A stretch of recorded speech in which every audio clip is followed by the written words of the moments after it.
Great, thank you. Welcome, candidates. We are so glad that you were able to attend with us.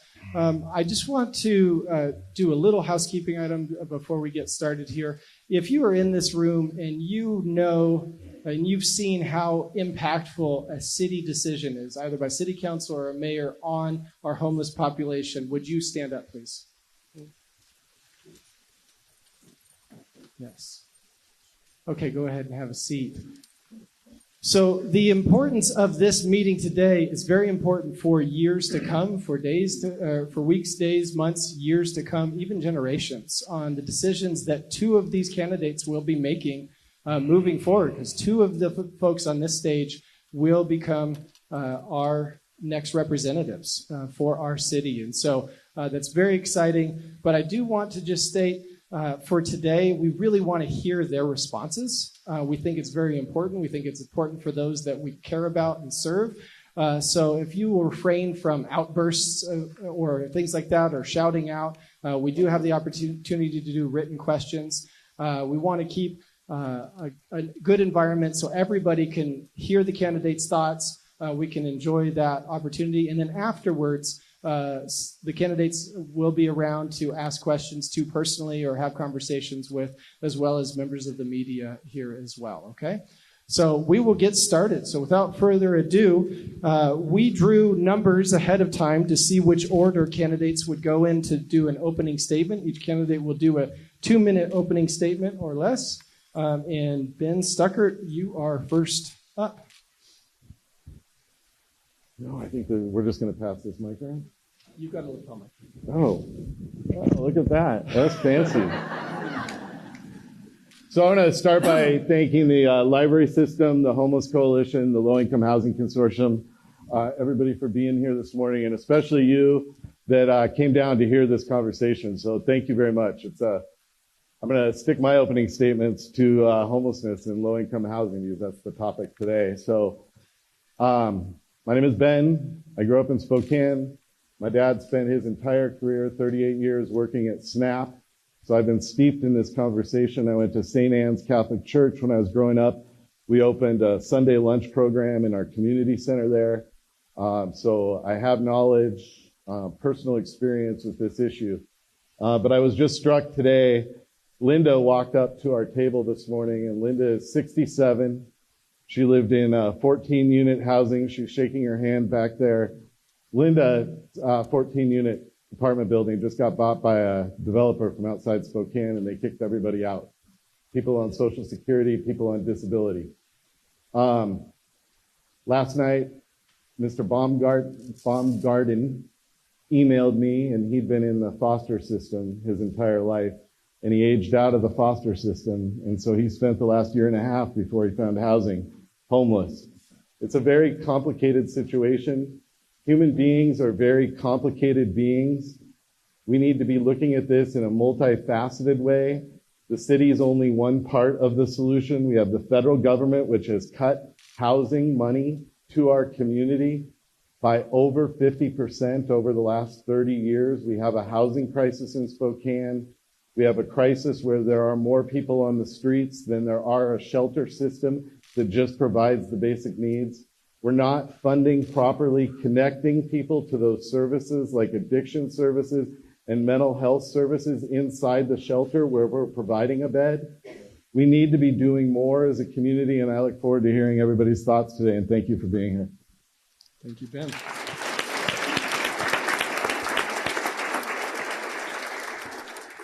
Maybe Woodward. Can you hear me? Is this on? Yes. Loud enough? Okay. I've lived here 29 years. I love this city. My husband and I moved here as newlyweds, and for our jobs in broadcast journalism, this is where we built our lives, raised our children, and where we own a business downtown. I've experienced what's going on downtown as a business owner and as a broadcast journalist who has covered the issue for the last several years, especially the crime rate and our homeless population increasing, especially in the last 2 to 3 years.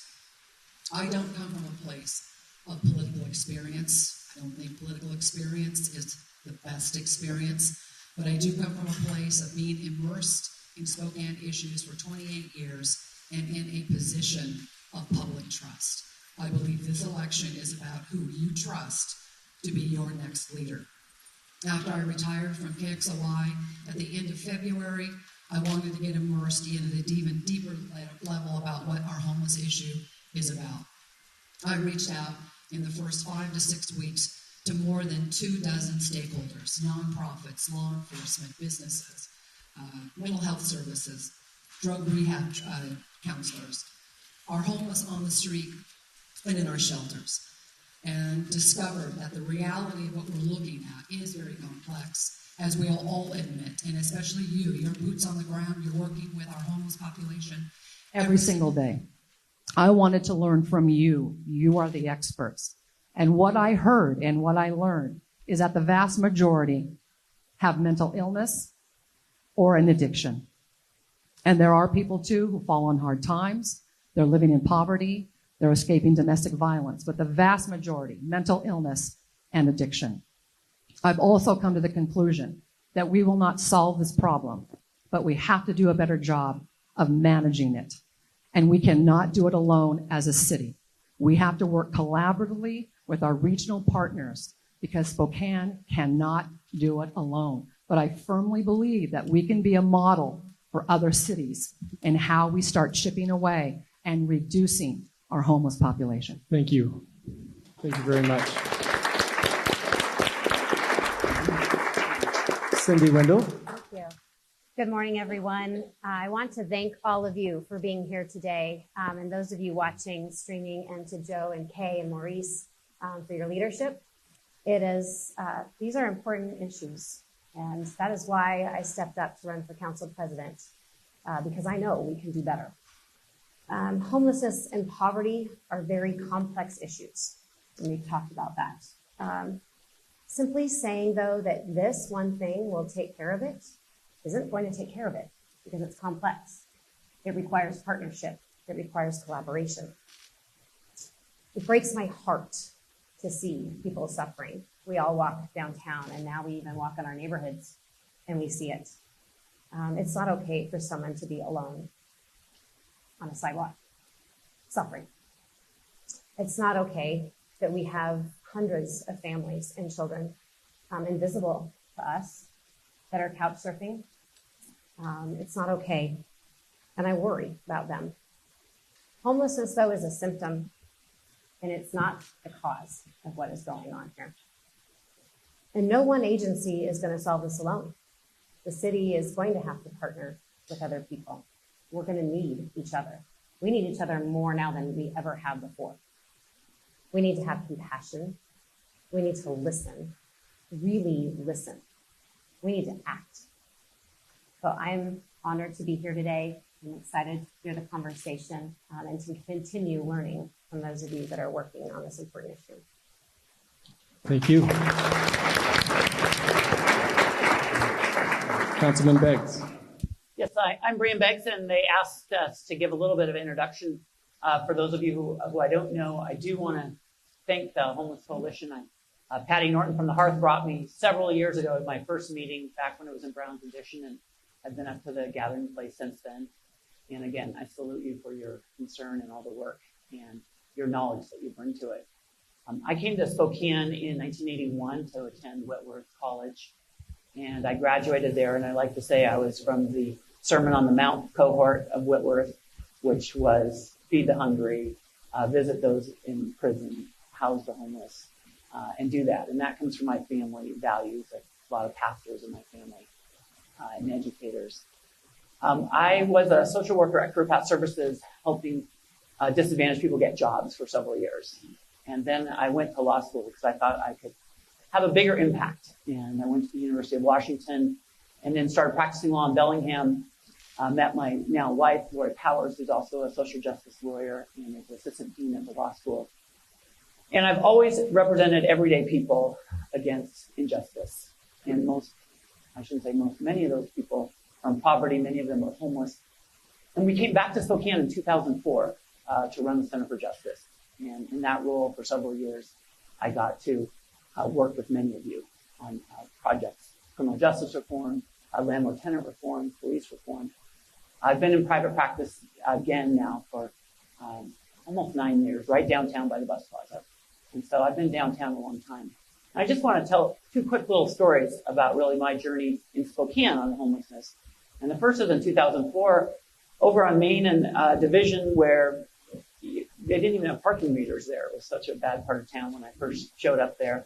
And I'm walking my 4-year-old twin daughters to the street to our minivan, and a man kind of lurched towards us. He was intoxicated. He fell down right on his face. He was bleeding. We got a shirt out of the car. We staunched the blood. And my girls asked me what was wrong. I said, well, he had too much beer. And so they always would say later, oh, he has does that person have the root beer disease? Mm-hmm. And, but that was the stereotype that I assumed he was homeless. I don't know. Now, when I've gone to the shelter and served meals, not many people like that there. They're economic refugees. There are people like that, but there's poverty, and it's very complicated, and I'll end my time now because I know I'm over it. But I look forward to talking more about really the specifics. And thanks again for being here. All right, thank you.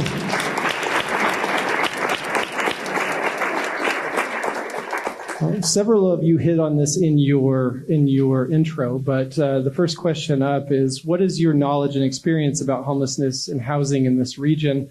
How does that knowledge and experience influence your leadership in building a future related to these issues? And this is an open question to all candidates, so whoever would like to go first. I can go first. Good. I didn't talk a lot about who I am in my intro. I grew up in Pullman, Washington, just south of here.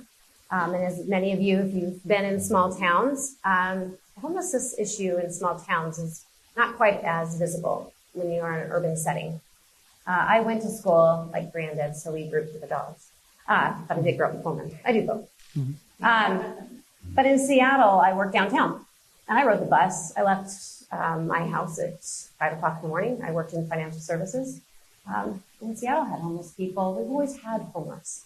And it was something that was new to me. But I wasn't scared. I was actually intrigued. You want to walk by, you want to say hi, you want to get to know people.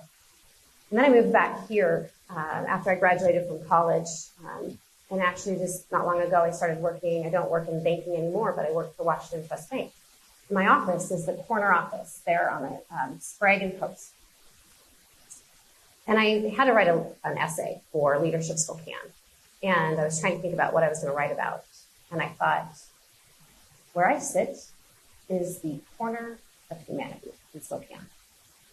Outside of one window is the Davenport Hotel. And the other window was the STA Plaza. And every single day, I watched our town interact. And how we didn't interact, which was really hurt my heart, sorry. It struck me.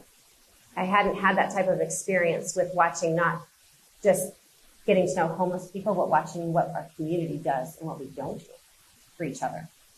And it struck a chord. I've worked with Vanessa Behan Crisis Nursery ever since I moved here to Spokane, and not necessarily touching on the homeless issue directly through there, but it is an issue.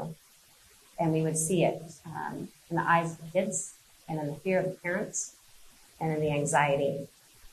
And it's something that as a community, we need to appreciate what our interaction is like with our homeless community and what we need to do as an individual as well, and the responsibility on us to help heal our community. Thank you, Cindy.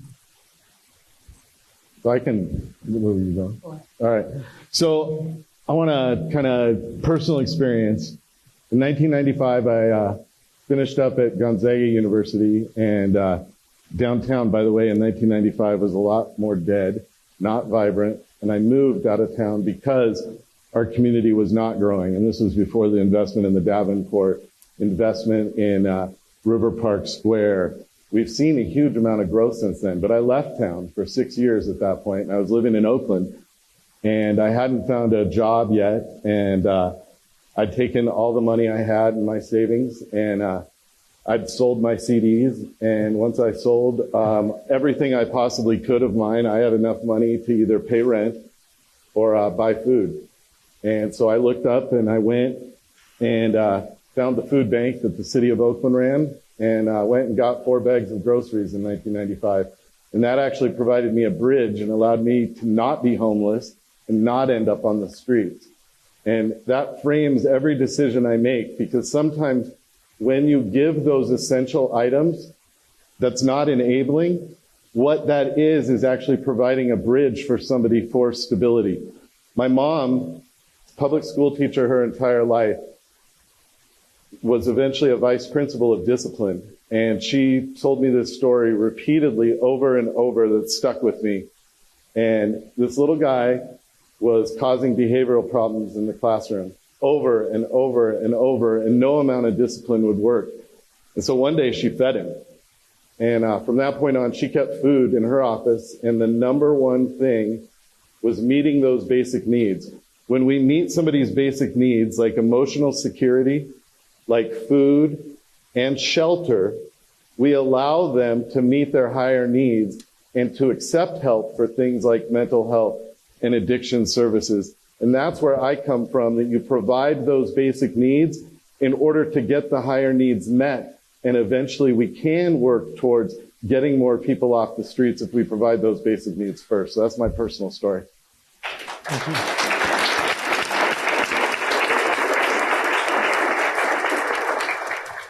So early in the campaign, when we reached out, as I mentioned, to a number of nonprofits, and we have so many great programs in this very compassionate community of ours. One of the first places I went to was in April, Spokane Homeless Coalition. They had their big meeting about the 5-year ending homeless plan and the fact that we aren't anywhere near ending homeless in that first 5-year cycle. And the first guy I met was Ken. Many of you know Ken. He moved here 2 years ago from Phoenix. Great guy. Said, I came here because I knew someone who was running a shelter. He said, you guys have so many programs. You have so much food programs. I gained 50 pounds in my first year here. And everyone chuckled. But the thing that he said too was, those of us who come here for help want to know that we have skin in the game. And I thought that was extremely important to hear. I've gone to Union Gospel Mission, Catholic Charities, House of Charity, Housing First, a number of programs, transitions, you name it. Mental health services, Frontier Behavior Health and their services, drug counselors. And it's amazing, the work that we do. But I tell you, the other thing I also hear more and more is that people want to get those who need help, but they also want accountability in the programs, especially the programs that the city of Spokane funds. We want measurable results. We need to meet the basic needs of those who need that. But we need to get beyond just meeting basic needs and just enabling people. We have to want more as a community. When I pass somebody downtown on the street, it kills me to think that they're not getting help. It's not that we don't want to see them or we want to look beyond. We want to make sure that they're not there anymore because they're getting the help that they need. Now, I'll talk about this a little bit later, but we can also learn from other cities that are doing very good things and having success at getting people off the street, into homes, into treatment programs, into rehab, and into transition too. And that's where the focus needs to be.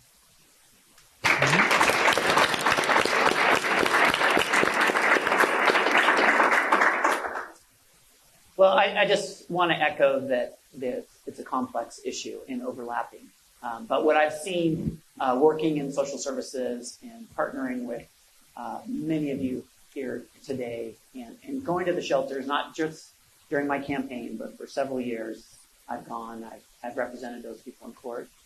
And what we're struggling with now more than anything is an issue of poverty and housing demand. And it's gone crazy. Spokane's always been one of the poorest communities of our size in the Northwest. And we have, I think, 50,000 people living in poverty. And it sort of worked when housing was also super cheap. But in the last few years, everyone has discovered Spokane. We're booming, and everyone's moving here. And the vacancy rate's under 1%. And if you don't have much money, you're just vulnerable from a car accident, a medical bill, a temporary loss of job, to be homeless. And when we look at the people who are homeless broadly, Most of them, it's an economic issue. When we survey them, the data says they don't have the money for rent, they've been evicted for not paying rent, they don't have a job. There are plenty of homeless people who also have substance abuse issues, and there are a few of them that commit crimes. But there are plenty of people with homes that have substance abuse issues, and plenty of them that commit crimes. In fact, the majority of people that commit crimes have.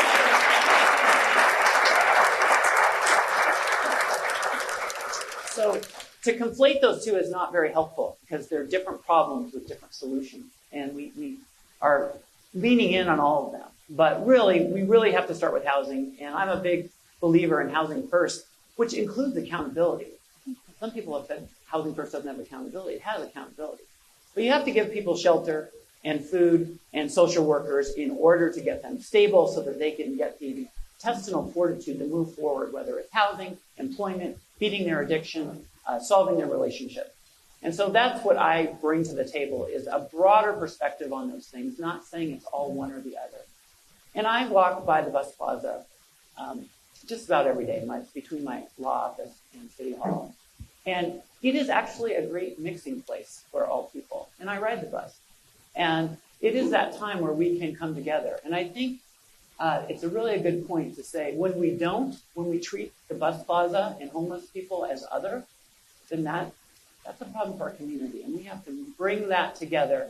And it's going to take everyone on both sides doing it, coming together. And I always, at these forums that we have, and this is obviously for candidates, but I want to hear more from people who are homeless or were formerly homeless and have gotten out of that. Because I think that's where we're going to find the solutions. And at the end of the day, we are doing lots of great things. It's just not enough for the scope of the problem. And it's a huge problem in the entire Northwest because people want to move here. But if we can increase our resources, work together even more collaboratively, and treat each person as a human being, we'll get there. Thank you, Councilman. Joe, can I just say something? Yes, in ma'am. 30 seconds? Yes. I would say, Brian, there's not enough accountability in housing first. And that's why even when Ben Carson was here, said that the movement is now to a housing second and a housing third. There is no required accountability in the HUD-funded housing first, and there needs to be. So I hope that changes. Response? Just to clarify, Ben Carson said he's for housing first, housing second, and housing third. And he does support, and HUD supports. And we have $12 million riding on housing first. That would all go away, and we would have thousands more people in our community homeless if we did not use housing first. But housing first is working great in Spokane. In housing first projects, they track the data, and 93% of those people are there 2 years later. It's excellent data. It's an excellent program, and you have to provide housing first in order for people to actually get those services. And I'm a huge advocate of it. That is true. That's the data. Kenny Wendell? Housing first is part of what we're going to use, the tools we're going to use to solve and make some progress with this. But let me tell you, on my ride along the other day, the downtown precinct, listening to our officers tell me that there are drug deals going in and out of our housing first programs, that's not okay. Our homeless are being victimized as much as or more than we are. So I'm not saying that housing first isn't part of it, but we have got to pay attention to what is going on. And we need to partner with that to make sure it works the way it's supposed to work.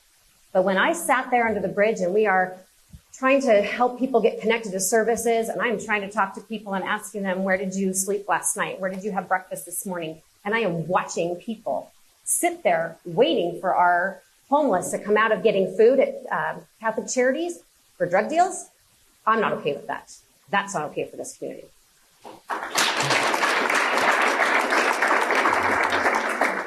Yeah, I think it's really important to emphasize that housing first is supposed to include accountability, and that's going to be as effective as the people who are instituting it.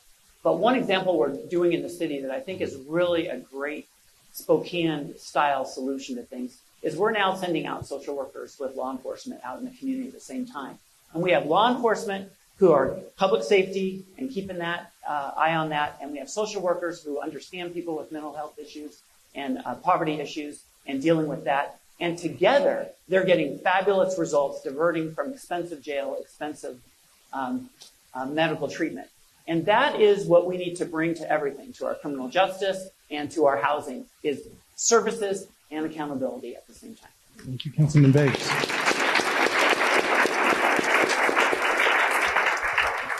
So candidates, we're going to adjust the format just a little bit to limit to 2 minutes for response or for initial response, just so we could get through enough questions here. The next question is, why are people homeless in Spokane? Who'd like to target that one? I think if you look at the point in time count, there are at least 20 different reasons listed. Lack of income, family conflicts, domestic violence, lack of affordable housing. Last year we had 800 people that had housing vouchers, which means they've done everything right, been through the system, but could not find housing, even though that voucher is as good as cash. Substance abuse, mental health issues. The list goes on and on. The foster care system, if you age out, doesn't do a good job of transitioning. There are 85 veterans in Spokane that we counted at the point in time count that are homeless. And there's vouchers available at the VA, but it's a matter of connecting those vouchers that are out at the VA to those 85 homeless veterans in Spokane. There's a variety of issues, and we have medical care is a huge one. There's just a lot of pressure right now on the housing market, a lot of pressure on people's incomes. Incomes have not kept up, even though the economy has been good. Incomes have not kept up with the pace of inflation, especially the pace of housing.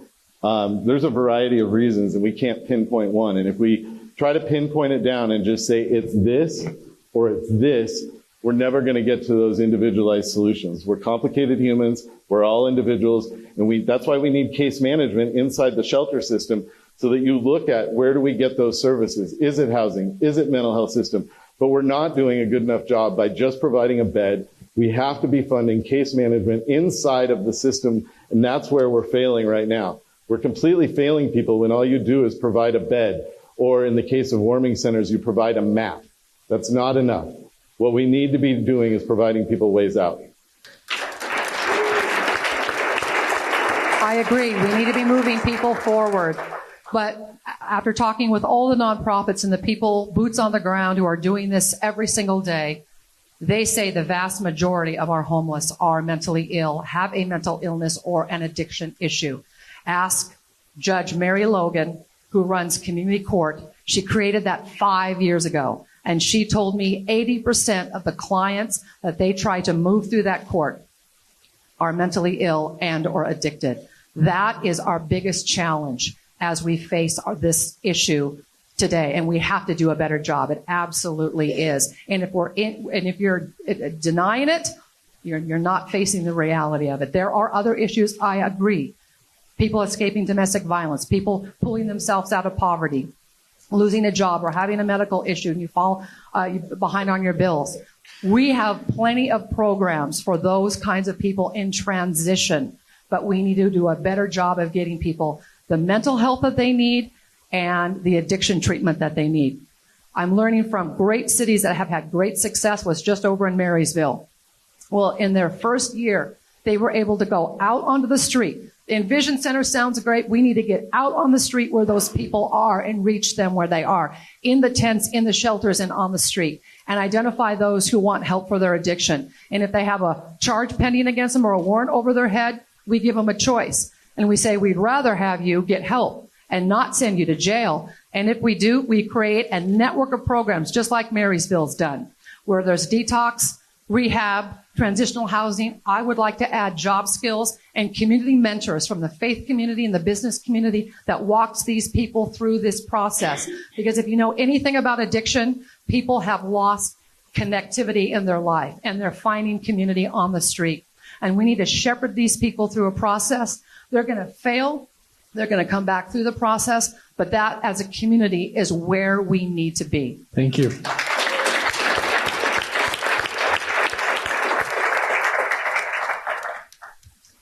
Yeah, I'll go. I just wanted to mention, I think community court is great. And I actually was a lawyer who brought the case that divided off the municipal court from the county so that we could do community court. And I totally agree that the majority of people in the criminal justice system do have a mental health issue. That is. But that's the people in the criminal justice system. That is not.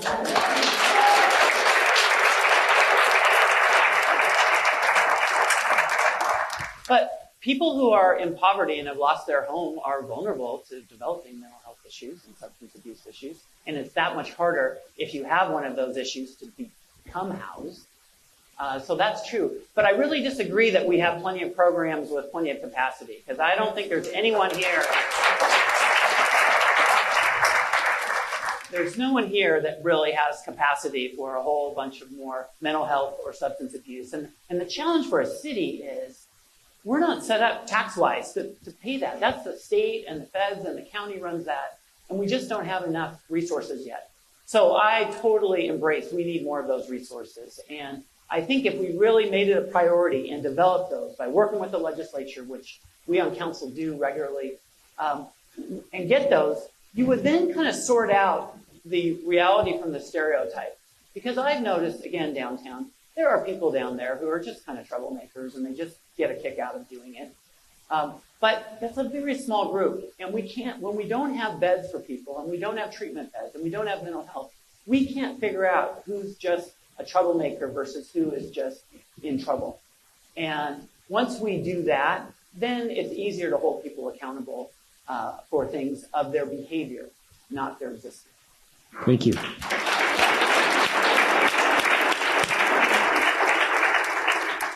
Going back to our point-in-time survey that happened back in January, there were many reasons why people identified themselves as homeless.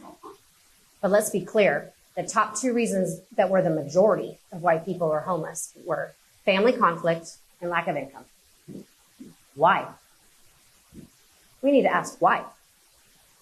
As taxpayers, and we've talked about how there's three partners here that help fund what we do in the city to help those less fortunate: federal government, state, and the city. It is imperative that our dollars go to the why factor. We need to ask better questions. If we just assume, it's not going to work. And guess what? We had a plan back in 2015. It's 2019. Where are we? I don't think this community looks visibly better, and I am going to make sure that we do. We talk about there's a difference, right? Homelessness are not criminal.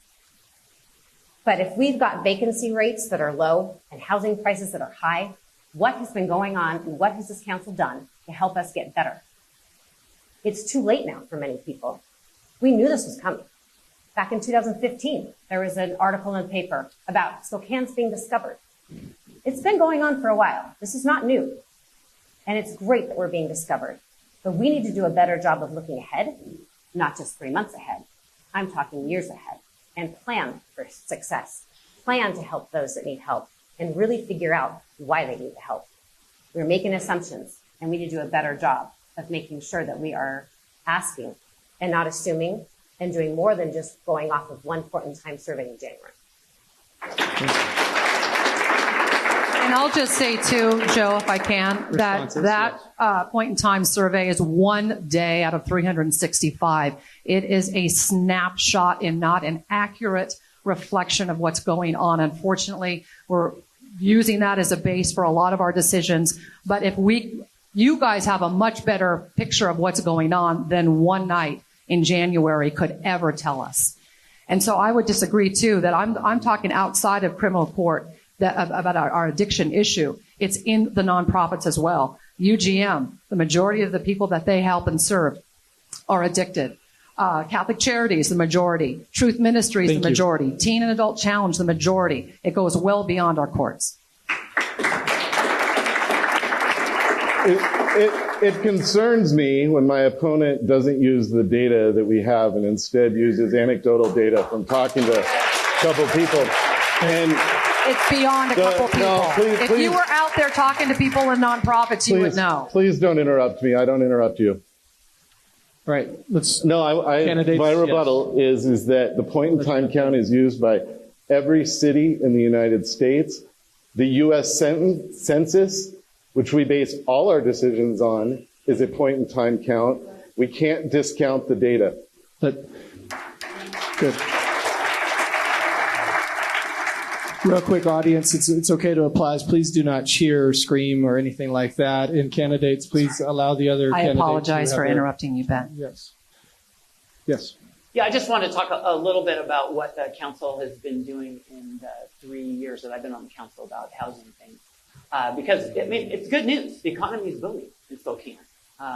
We did have a crisis in the recession where we stopped building houses and we lost a lot of construction workers, and the council's now on it. So we really expanded the multifamily tax exempt credit, which helped housing.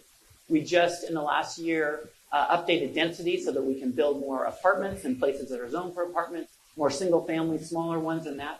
So we're doing that to do. It will take a while, and we will need the realtors and the developers to join with us to build that housing. And in the meantime, we need to fund shelter. Thank you. Ms. Wendell? Yeah, okay.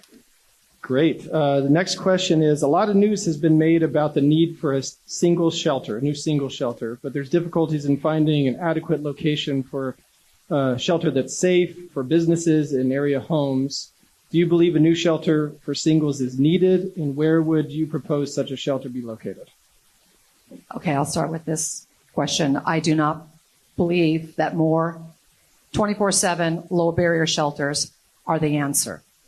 And this last plan to locate one at Havana and Sprague was a disaster from the get-go. It is a prime example of planning that didn't happen like it should have been and collaboration that didn't happen like it should have been.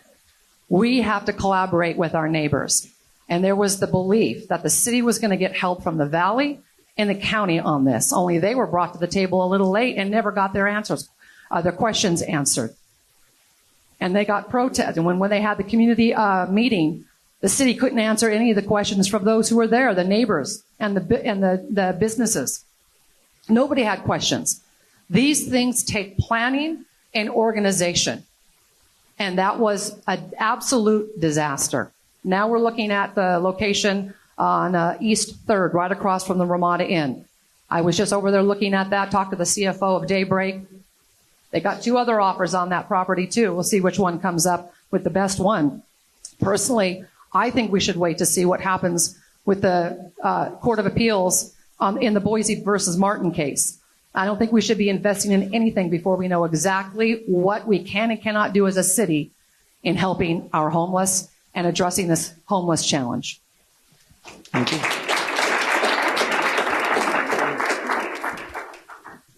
Yeah, so we need shelter. I mean, we just do.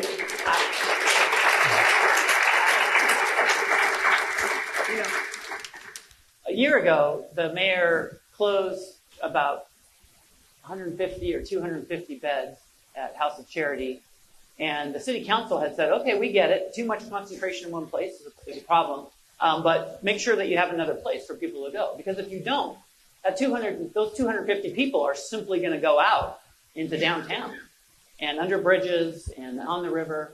And that's what happened on September 1st a year ago. And we've been suffering even more than we were before then, since then. And it's become a crisis then. So people are going to sleep somewhere. They're going to be somewhere. It's not easy to leave Spokane. And so you have to have that set up, and you have to have a plan. And I agree there has not been enough planning on it. I haven't felt that it was the individual staff members, because they seem very dedicated and working hard, and they're passionate, and they're working with all of you. But it hasn't been really a priority, and we had this warming center substitute for actual shelter. Didn't work. We kicked people out at 7 in the morning, and there were essentially refugee camps around them in places that had never seen that before. So we need places. And the county, I've been meeting with the county officials in the city of Spokane Valley for months now on a joint shelter. We're working on that. They're making a transition. It used to be the city would do its thing and the county would do its thing. We are now coming together to do that together. And it's been a little bumpy getting to the final, but I think we're going to get there, and that's going to improve things. As far as where the best place is, I don't know. Staff works on that. Council has committed the money to pay for it. We need a real estate contract to finalize it. All the things that you've ever heard, it needs to be on a good bus line, hopefully near other services, not too many people, but not so few that it's not efficient to run. You don't want it next to schools, next to other vulnerable populations. But there is going to be no perfect place to do it. Thank you, except Councilman. It's worse to not do it at all. Thank you. Do you want to go or do you want me to go? And in relation to the current situation that we are in with where we're going to be placing potentially a shelter, I have, due to respect of the voter and the process, I'm going to recuse myself from this question because I do have a conflict of interest. Okay, thank you. So every human being deserves dignity, and part of dignity is a roof over your head. And if we think we can just not open a shelter and the situation is going to get better, we're kidding ourselves and not being realistic at all. People need a place to stay, and especially during the winter months, because if we don't have shelters and warming centers open, people will die. And that's just a fact of the matter. They will die, and we will be responsible for that. As for the Martin versus Boise decision, the Ninth Circuit rejected the appeal, and the city of Boise has appealed that to the Supreme Court. 1 in 10,000 cases that are appealed to the Supreme Court get taken. So I'm not going to take that gamble and not follow the law. The Ninth Circuit is really clear that if you don't have shelters, you cannot enforce the anti-camping laws. So if we do not want to be Seattle, then we have to have shelters. If we do not have shelters open, we will have public camping in every city park this winter. We will have camping everywhere, and there's nothing we can do about it. We have to, morally, we have to open shelters because everybody has dignity. But if you don't want public camping and you don't want to be like Seattle, then we'll open a shelter. Because if we don't open multiple shelters and have places for people to stay, we will have campgrounds in every city park. And that's just a fact of the matter. If there's a ruling by the Supreme Court and they take it up, not going to happen for another year. The next year, that is the law of the land.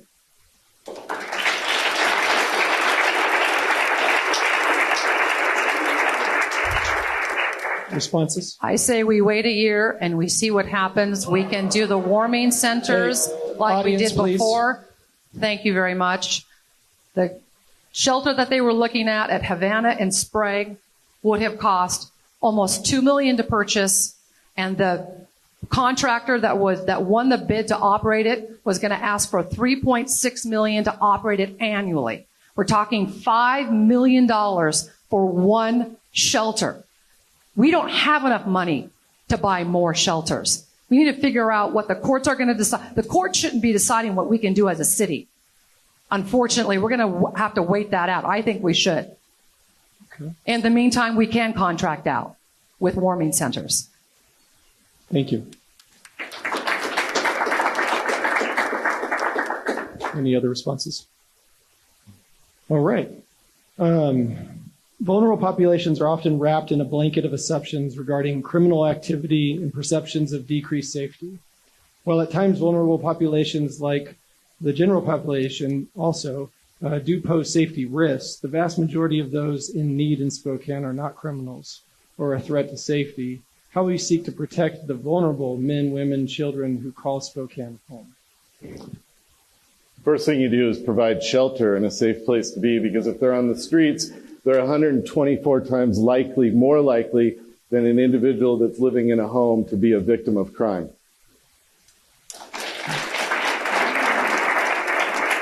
You know, one of the things that Rob McCann told me when I met with him at Catholic Charities and went into the House of Charity and in the Housing First units, he said, Nadine, there is a small percentage of our homeless, very, very small.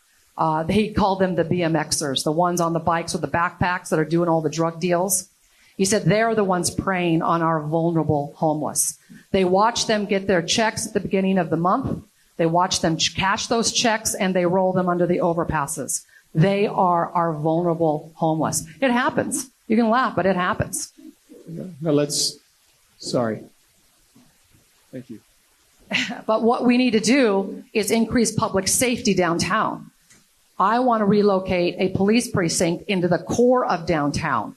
I want more officers engaged on foot patrol and community policing who are moving those criminals out of our downtown core, the ones who are preying on our visitors, the ones who are causing damage to our businesses, and who are making it uncomfortable for people to go downtown. It's a shame. No, I'm sorry. Here we go. We have the ones who are committing laws or breaking our laws, absolutely. We need to start enforcing the laws, and even the small laws. The less serious laws have to have consequences if they're broken, so that people don't graduate to the more serious crimes and know that there are consequences. When did we become a lawless society? I don't get that. Thank you. Thank you. Other responses? I want to protect our most vulnerable by not having them be vulnerable in the first place. I want to focus on the people that are invisible to us right now, that are begging for help. And a lot of them have a lot of pride. And we need to find those people and prevent them from experiencing the trauma of homelessness in the first place. I want to do more for this community and not just be reactive. I want to be proactive. I want us to have leadership that looks ahead. I want us to have leadership that partners with people. We have gone far too long with the city thinking we're the only one and we can do it our own way and it's the best way. And that is not right. We all, like I said before, we all need each other. And the best way for me to feel like we are doing our job is protecting our most vulnerable is to keep them from being vulnerable in the first place.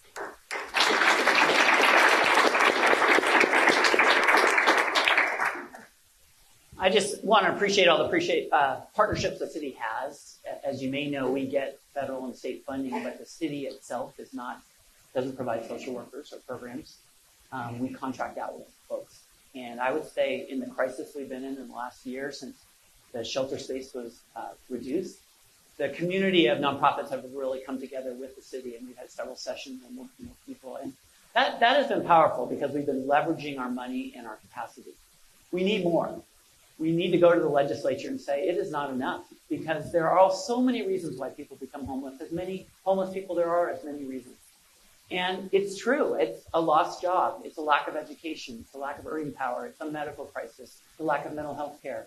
It's a lack of substance abuse treatment when needed. It's a lack of that. There's so many different things. And that's not a city. A city is like paving roads, doing police, fire, water. And we're not really set up for that. But this city, Spokane, is rising to that challenge. And we're doing it Spokane style, which is keeping our values and doing it our way, not how the West Side says that we have to do it. We need to continue to do that. This conversation has dipped a little over into crime, which, as I've said before, most criminal acts are committed by people who are housed, including crimes downtown.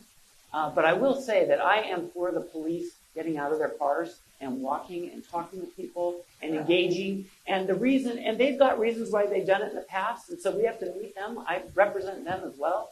But we have to make it safe and give them the resources to do that. Because when people see law enforcement visibly, they feel a little more secure. And the people who are apt to cause problems, they feel a little less secure.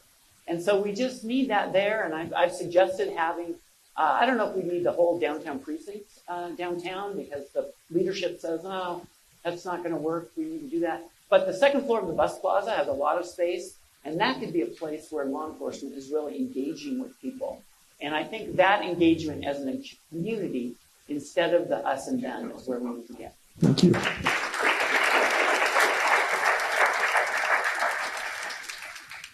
feel like I need to be a voice right now of our police officers. Because I agree, in theory, it seems right that you would want more officers. Well, first of all, you'd want them walking the street. I'm telling you what, we have about a quarter of who we need. I was there Tuesday morning. They couldn't even get to 3/4 of the city, just downtown, with what was going on. And if you think that we're going to be able to help people with them being on foot the whole time, we are wrong. We have got criminals out there, and if you're on foot, what do you do with them? You need your patrol car. I was thinking the same thing. Honestly, I had the same thing. Like, I want them more visible. I want them walking. It doesn't work. You need a mixture. And every single officer I talk to now, let's remind ourselves, they have the most difficult job of anybody in this community.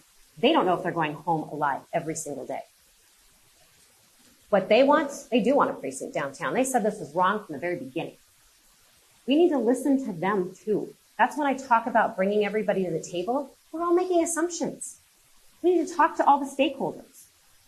So let's stop doing that and let's really bring everybody to the table and do a better job of figuring out what the issue really is. So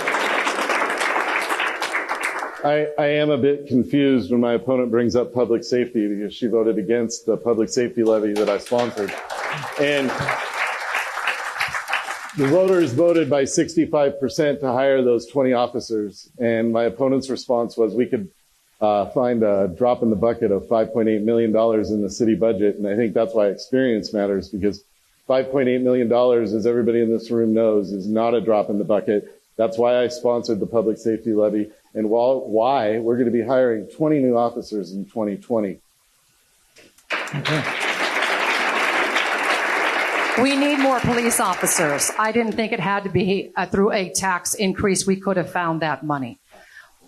Public safety is my number one issue. That's why I have received the Police Guild endorsement, not Ben. That's why the sheriff is endorsing me and not Ben. Ben has said publicly he wouldn't want the police endorsement. He would never ask for the police endorsement. How can you be the mayor of this great city and not want the support from your police department? Our police department will have an advocate in the mayor's office when I'm elected.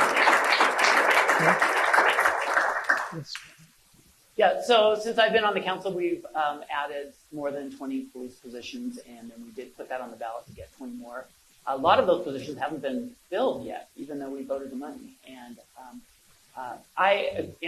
now that we have a surplus in our budget for this year, we're going to be asking the administration, please hire ahead for those 20 so that we can get those people deployed.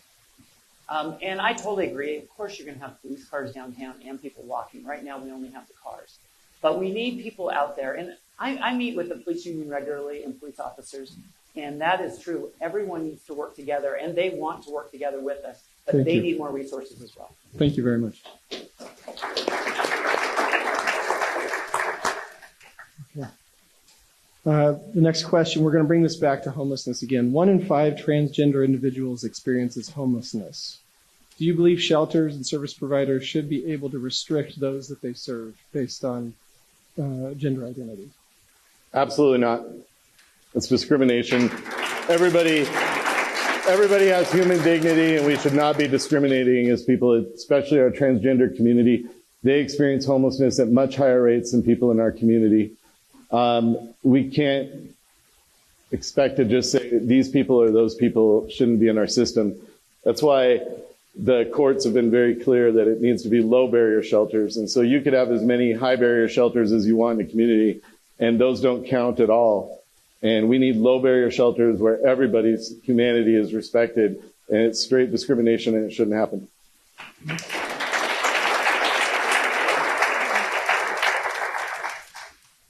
I'll say this. It is unfair of this community to tell people and organizations what to do. It's not our job to tell you what to do. Now, do we agree, maybe necessarily, with what some of the decisions they make? But we need to bring them to the table and understand, again, why. Because we're making a blanket assumption. And we can't ignore that we have phenomenal organizations in this town. It is not all government-funded nonprofits in this town. We have tremendous faith-based organizations. We have tremendous individual-based organizations. I was on the board of one of them, Vanessa Behan, not religious-centered, completely privately funded. They deserve the flexibility to serve this community how they serve best, right? But again, we cannot go ahead and assume that they're doing things wrong or to make them feel bad, because we need them. We can't fund this all by ourselves. There are tremendous organizations that are doing incredible things for this community. And again, if there's something that we don't agree on, can we just talk about it? Instead of just making them out to be so bad and saying, I don't agree with you and I don't want your services. That's not our job as a government. It's not our job as leaders. We need to understand again more why. And let's help each other achieve the goals that we want to achieve as a community.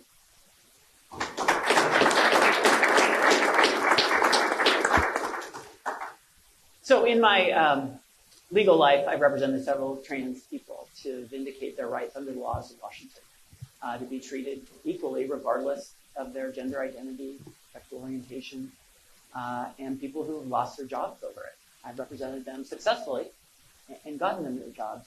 And the law is in Washington that if it's a public accommodation, you have to treat people regardless of what your faith beliefs are. But there is an exception, and churches don't fall into that if it's a church-related issue. So there are some organizations that offer homeless services that use a faith-based argument to exclude different kinds of people. And I personally think that's wrong, but I've come from a faith background and have seen all the different theological beliefs that different faith communities have, and I understand that. But obviously, they're not going to qualify for city money and city programs. That would be against the law. So the challenge is, when we run into these differences, is how do we find the common ground? And, that particularly is probably a question that's a little bit pointed at UGM. And I've gone out to UGM and talked with Phil and toured it and found out what strengths they have and what things they do. And I'm not going to say, hey, they're not at the table, because they provide a good service and a service for certain people. Do I wish they had a different practice? I totally do. Will I continue to speak and say, I believe you should have a different practice? I will. But it's going to take all of us to solve this. And the faith community plays an important part. And as long as we're following the law, we can do it together. I agree with Brian. If you're faith-based and you do not receive government funding, you're allowed to run the program the way you see fit. And we have some faith-based programs in this community that are models of success for how they've gotten people off the street, into rehab, transitioned into a productive member of our society. Now, if you do take government money, you are required. There are different requirements for you. We should not discriminate, and we should keep everyone safe who is in our shelters.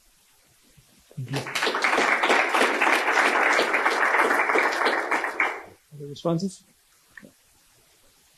Spokane is growing, but there's already a lot of strain on our limited housing stock. What type of housing should the city leadership encourage, and where should it be located? I think we should encourage levels of housing at all levels, and that includes reforming the condo laws to allow more condos. Maybe that means excluding 6 or less. When we build condos, it means that we need more density around our centers and corridors, so we actually implement our comprehensive plan. We need to focus on how do we get rid of the 76 vacant parking lots downtown so we can have another 10,000 people living downtown, create a safer environment for everybody, because we all know eyes on the street are better than any number of police officers. But most importantly, with this group, we really need a housing trust fund in Spokane. We have not built a single unit for our aging population in 5 years in our community. We used to receive home dollars in 1992. We received $1.5 million from the federal government. Last year, that number was $1.3 million. And if you index that for inflation, we should be putting another $5 million every year into affordable housing. That means that those houses are indexed so that people that are making 80% of the average median household income, or 60% or 50%, and then those can have supportive services in it, which keep people and solve the mental health issues and solve the addiction issues. But we need massive numbers. Low Income Housing Consortium estimates that we need 21,000 units in Spokane County by 2022. We need to be building more. We need to be doing more as a community. We need to be working with our legislature, but we also need to figure out how are we going to free up dollars so that we can add to that subsidy, because it's not just a supply issue. It's a supply issue at the top for about 80% of our housing, and it's a subsidy issue for that bottom 20% that we're not meeting. All of our housing providers are having a hard time building affordable housing. They're about $50,000 per unit short right now. We could be doing a lot better.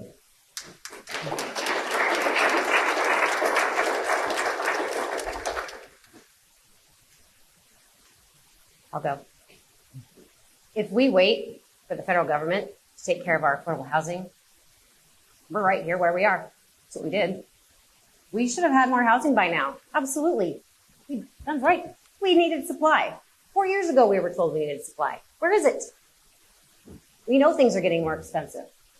And absolutely, we need to work with everyone to get more housing and dense housing. And I think we agree on a lot of things, all 4 of us, about how we have the capacity to increase density in the city, to look at some of our commercial corridors. But why hasn't it been done yet? And why is it a crisis right now when the leadership could have done something about this a couple years ago? We need to have people looking ahead. We need to have people looking at our partners again.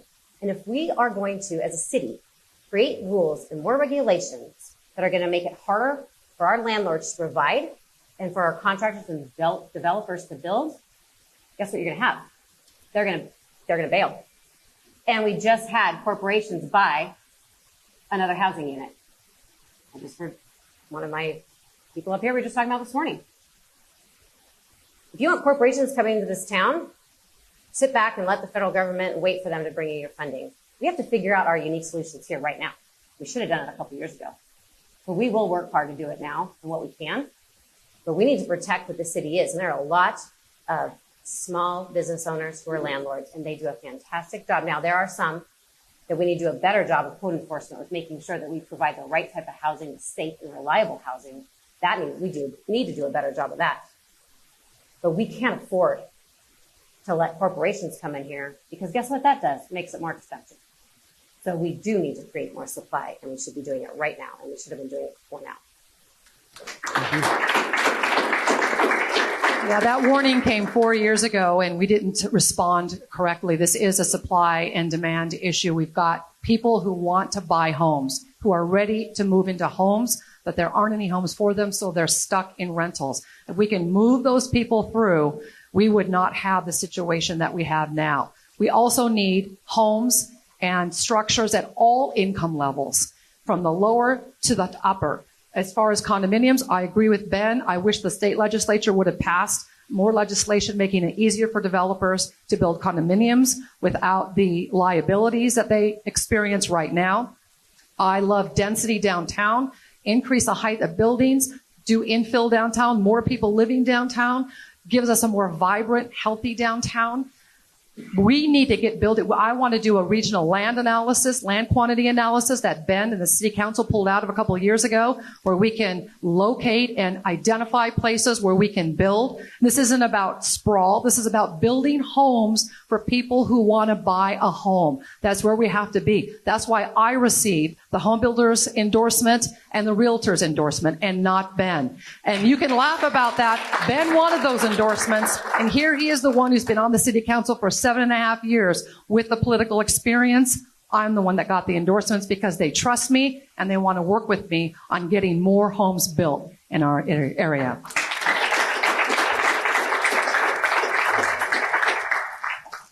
So what I haven't heard from the people trying to get into office is what specifically they would have done along the way. I'll tell you, in my 3.5 years on the council, what I've worked on. I sat down with developers, particularly Jim Frank, who's probably the most successful, innovative developer in the city, and just went to school with him, figured out what do developers need to build affordable housing at all income levels. And he laid it out, and just talk to him if you want to know more about it. And we went to the administration and said, we want to make changes in our zoning and housing code, reduce the regulations, make it easier to do. And we passed those. We went to the administration and said, the state legislature gives us the ability to give land for housing, for low-income housing. And we said, we're ready to do that. We've got a lot of surplus land. Let's do that. So far, we haven't gotten much traction from the administration to do that. We have expanded the multifamily tax exemption so that we can bring that multifamily housing downtown in our centers and corridors, and the new Sprague, the new Monroe. So we are doing those things to make it better. There's more to do. A lot of it is money. It's just a lot of it is money. And we're going to have to go to the legislature to do that. We have a great opportunity at this time, which is a new situation where Andy Billiga is the Senate Majority Leader. Tim Ormsby is the head of the budget in the House. Marcus Riccelli, fourth in leadership in the House. We got a lot of good things passed last year in the legislature by going to them in a focused way. And I think we can do that. And one of the proposals that I've made in the past that I want to see is changing our tax increment financing laws to allow us to use it to build housing. So right now it can only be used to build sewers and sidewalks. But that's where you develop a place like Kendall Yard and you pay for the improvements by the increased values and the property taxes. We can do that to add so that you could do housing. We could change this world before these neighborhoods gentrify, and while it's still affordable to build up that housing, refurbish it, and provide it for people to live in. Thank you. Cindy Wendell.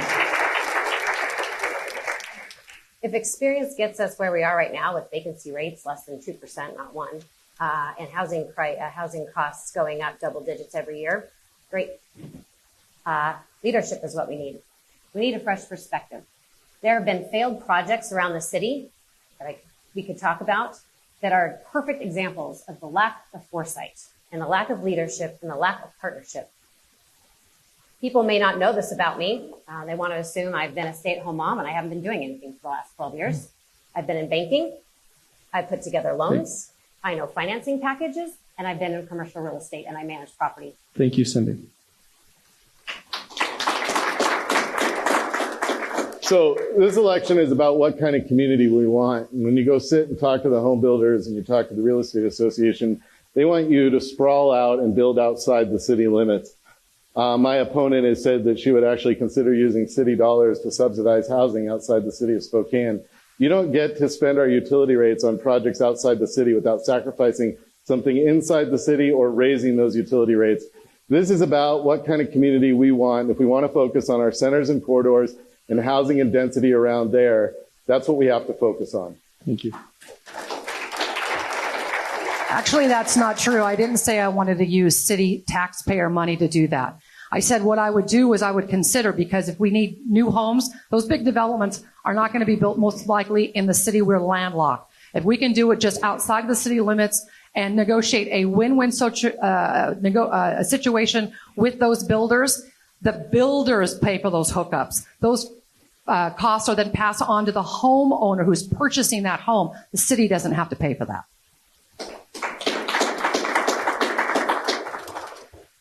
I just want to mention one thing about the land quantity analysis. That was the mayor who put the kibosh on that, actually sat on the committee with the county to come up with that. And that would show us all the places in the city that are ready for home building. But the city's doing that anyway, so builders will have access to that. And the other thing I just want to say is that I would love to take credit for rising home prices and everyone moving here and the hottest real estate market in generations, but I can't, actually. But city council can do more. But we're only going to do it if we have the mayor's office and the council working together instead of opposite each other.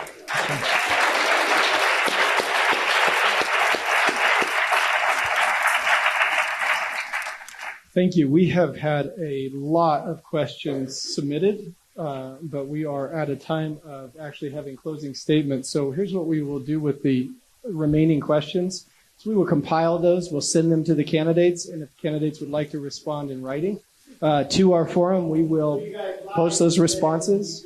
We will now move to closing statements from our candidates. They drew numbers ahead of time, so they will be able to go in that order, which is Cindy Wendell, you are first. Great. Thank you. You have 3 minutes. Perfect. Thank you so much.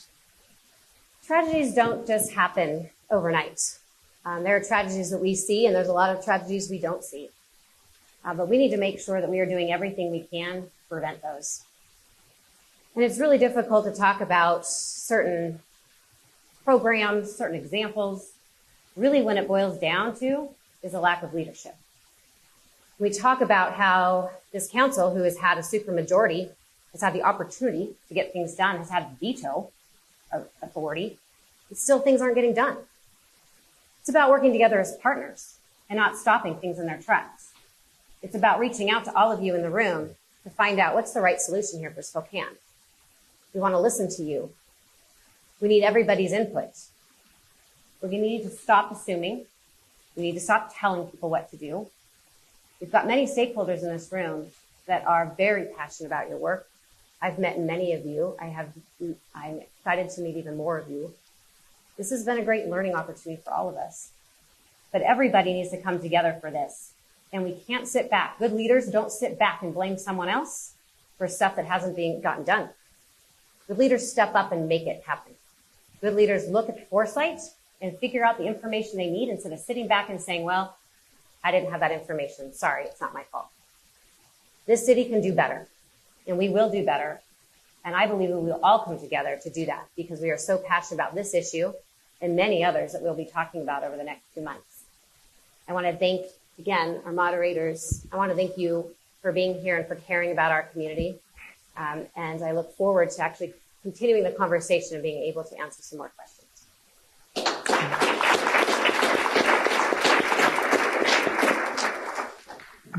Brianne Beggs, you are second. So I've been working for you for a lot of years, long before I was on city council. Both when I was a social worker trying to get people back to work, when I worked in our public schools. when I was at Center for Justice, working with really most of the nonprofits here, working with them, and since I've been on city council. I love working for you. I love getting things done. And whether it's reforming our police, which we did, arising out of the AutoZone case, updating our civil rights ordinance so that we're protecting all people in this town, reforming our criminal justice system, which has so much impact on people who are homeless or potentially homeless. That's the work that I've been doing, and I've been doing it on behalf, I believe, of everybody, not just one. I sit with the tenants, I sit with the landlord, I sit with the police, the public defenders, the prosecutors, the sheriff's department, and we try to figure out, and that is my core belief, that if together we're going to get things done in Spokane.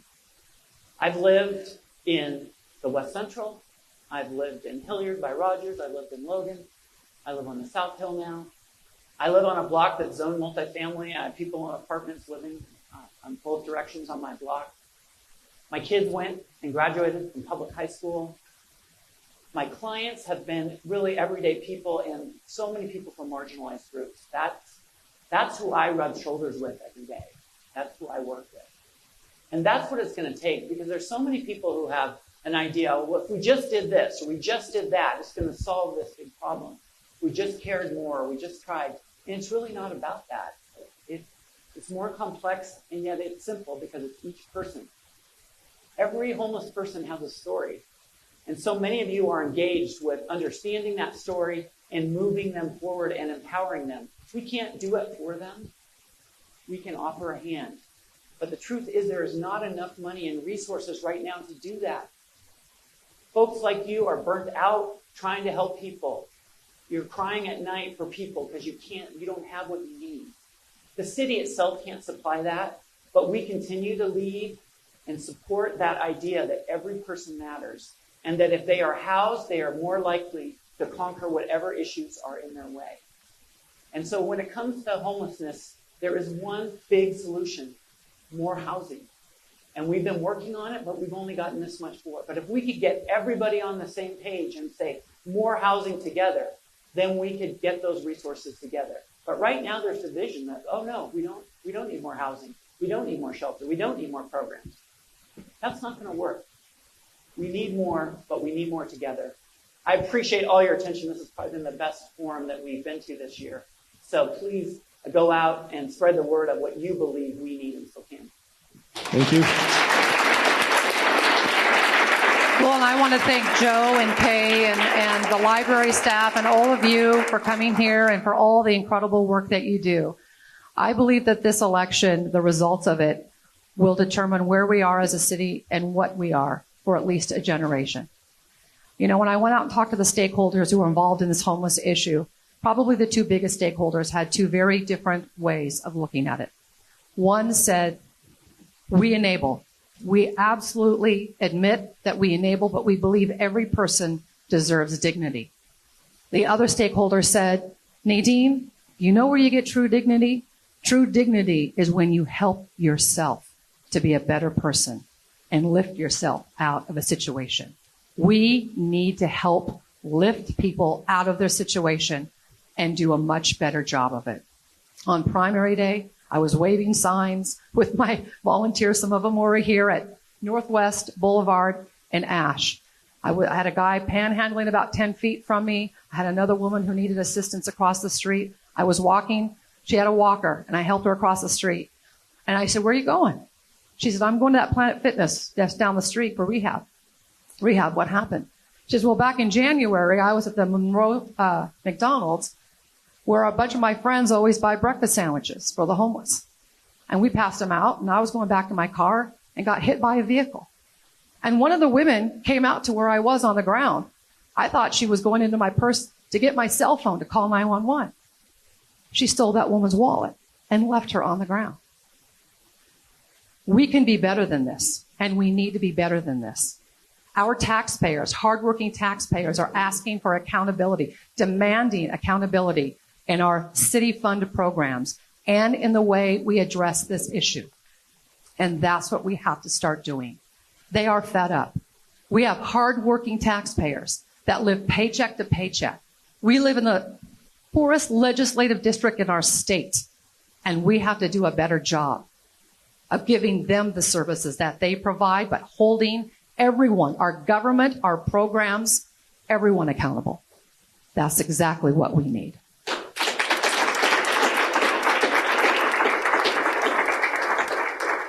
So thank you, everybody, for coming. Thank you for hosting. Great job, Joe. Really appreciate it. And Kay. I believe immediately we need shelters. And we can provide case management in those shelters and help people get out of poverty, get into housing, better their lives. But until those basic needs are met, we just need to be real with each other. That if you're living on the streets and there is no place to sleep that's safe, I'd take a drink. I'd use drugs if I were homeless on the streets. If we want to get them out of their situation, we meet the basic needs first. That's what I've been taught is that every human being has dignity. Part of that includes feeding them, creating human relationship, and providing a roof over their head. I do believe this election is really important because it says a lot about us and how we feel about our community, because we're all part of this same community. And how we build it out. Do we spread out or do we densify in our city and create more walkable neighborhoods? Think about the last 6 years. If we get to blame every single problem on the council, then we get to take complete. I'm excited to go over to Riverfront Park because look at that $65 million. I'm excited about the record economic development over the last 5 years. I'm excited about the record sales tax growth that we've seen over the last 5 years. Over the last 3 years, we've spent more on our roads than ever before. Sprague Avenue was my idea, and we invested $18 million, and we've seen a higher median household income growth and property rate growth on Sprague Avenue, where we invested smartly that city money. I'm proud of the bike pedestrian bridge, where that has resulted in $50 million in private investment already. I'm proud of North Monroe because we've seen more small businesses open on North Monroe. We can continue that growth and address our challenges at the same time. That's why I'm running for mayor. But firmly on this issue, I believe in human dignity, and that includes a shelter over your head, and we are hiding and not being true to ourselves if we don't admit that. Thank you.